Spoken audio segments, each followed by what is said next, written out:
Welcome to TFI బానిసా.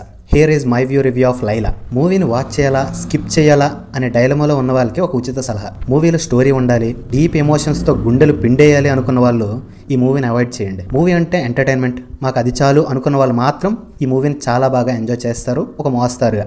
ఒక point note చేసుకోవాల్సింది ఏంటంటే, ఇది pure A certificated adulterated comedy movie. So if you are comfortable with the family, మీరు వెళ్ళి హ్యాపీగా ఎంజాయ్ చేయొచ్చు. ఇంకా మూవీ విషయానికి వస్తే, సోను మోడల్ అనే ఒక విశ్వక్సేన్ క్యారెక్టర్ చిన్నప్పుడు అమ్మ నేర్పించిన ఆర్ట్ని యూజ్ చేసుకొని ఒక బిజినెస్ స్టార్ట్ చేస్తాడు. అందులో సక్సెస్ అవుతాడు కూడా. అదే సోను బ్యూటీ పార్లర్. తన కమ్యూనికేషన్ స్కిల్స్తో, తన టాలెంట్తో సిటీలో లేడీస్ ఫాలోయింగ్ బేభత్సంగా పెంచుకుంటూ, అందరికీ హెల్ప్ చేస్తూ, కస్టమర్స్నే ఫ్యామిలీలా మెయింటైన్ చేస్తూ బిజినెస్ రన్ చేస్తుంటాడు. ఇలా సాఫీగా సాగిపోతున్న లైఫ్లో ఒక సిస్టర్కి న్యాయం చేయాలనే ఉద్దేశంతో ఎస్ఐతో, అలాగే ఇంకొక ఫ్యామిలీ కస్టమర్ని పెళ్లి కూతుర్ని చేసే ప్రయత్నంలో ఒక రౌడీతో గొడవ బిల్డప్ అవడం వల్ల సోను మోడల్ నుండి లైలాగా ఎలా మారాడు, ఎలా వాళ్ళని ఫోర్స్ చేసి ఆ గొడవ నుండి బయటపడ్డాడు అనేదే స్టోరీ. ఈ స్టోరీకి mass masala spicy adult mixture add చేసి కామెడీని జనరేట్ చేశారు మన డైరెక్టర్ రామ్ నారాయణ్.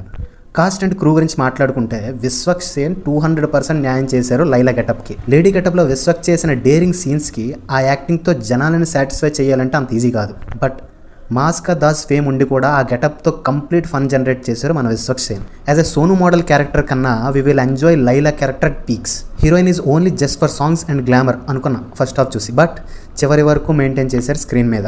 ఇలానే ప్రతి క్యారెక్టర్ని ఫస్ట్ మినిట్ నుండి లాస్ట్ మినిట్ వరకు యూజ్ చేసుకున్నారు మన director. And villains Abhimanyu Singh and Prithviraj garu, వీళ్ళ పర్ఫార్మెన్స్ మొత్తం మూవీకి హై ఇచ్చింది. పర్టికులర్గా అభిమన్యు సింగ్ గారు ruled the movie. By the way, ఇక్కడ విషయం చెప్పాలి, డైరెక్టర్ మన మెగాస్టార్ రెఫరెన్స్లని కరెక్ట్గా వాడుకున్నారు అభిమన్యు సింగ్ ఫ్యామిలీ విషయంలో.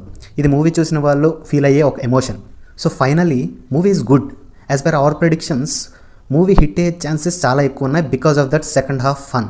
మా ప్రెడిక్షన్స్ అండ్ రివ్యూస్ మీకు నచ్చి లైక్ చేయకుండా ఉండకండి. Encourage us. Please like, share and subscribe our channel. Movie చూసిన వాళ్ళు కమెంట్ యువర్ ఒపీనియన్. మళ్ళీ ఇంకో మూవీ రివ్యూతో మళ్ళీ కలుద్దాం.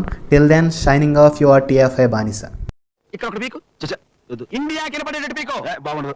ఏకమైనప్పుడు పీకో. కాదు కాదు మామ, నువ్వు నిజంగా భారతీయుడు పీకో. ఏకమైనట్టే పీకో. Okay okay.